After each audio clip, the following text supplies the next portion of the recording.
Tomato season আসার আগেই আমরা অপেক্ষায় থাকি কখন এই টমেটো সিজন আসবে, কারণ কম দামে টমেটো কিনে আমরা অনেক টমেটো পিউরি করে রাখি, পরে এটা আমরা খাই। কিভাবে সংরক্ষণ করি টমেটো সেটাই আমি আপনাদের আজকে দেখাবো। প্রথমে এই টমেটোগুলো ধুয়ে পিস পিস করে কেটে নিয়ে একটা বড় ডিশে নিয়ে কিছুক্ষণের জন্য ডিপ ফ্রিজে রেখে দেই, যাতে এটা আইস ভরপুর হয়ে যায়। তারপরে 1 ঘন্টা আইস ভরপুর হওয়ার পরে এই টমেটোগুলো আমি নামিয়ে নিলাম ফ্রিজ থেকে। সবগুলা টমেটো এভাবে দেখেন অনেক শক্ত হয়ে গেছে, এগুলো আমি আলতো করে ধরে ধরে সবগুলার সিল্কা খুব সুন্দর করে উঠে যাবে। আপনি না চাইলে নাও সিল্কা সহ করতে পারেন, এই জিনিসটা সমস্যা হবে না। এই যে আমি একটা ব্লেন্ডারে নিয়ে নিলাম, আমি এবার সিল্কা সহই করে নিয়েছি, আমার সময় ছিল না। তারপর হচ্ছে ব্লেন্ডারে সবগুলো টমেটো নিয়ে নিলাম।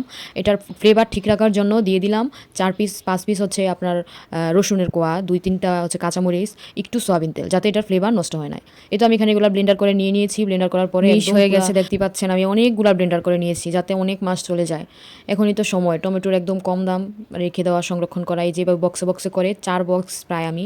আপনারাও চাইলে বাসায় এটা ট্রাই করতে পারেন, খুব সুন্দর, খেতেও দারুণ লাগে, ভুনাতে দিলে খুব সুন্দর।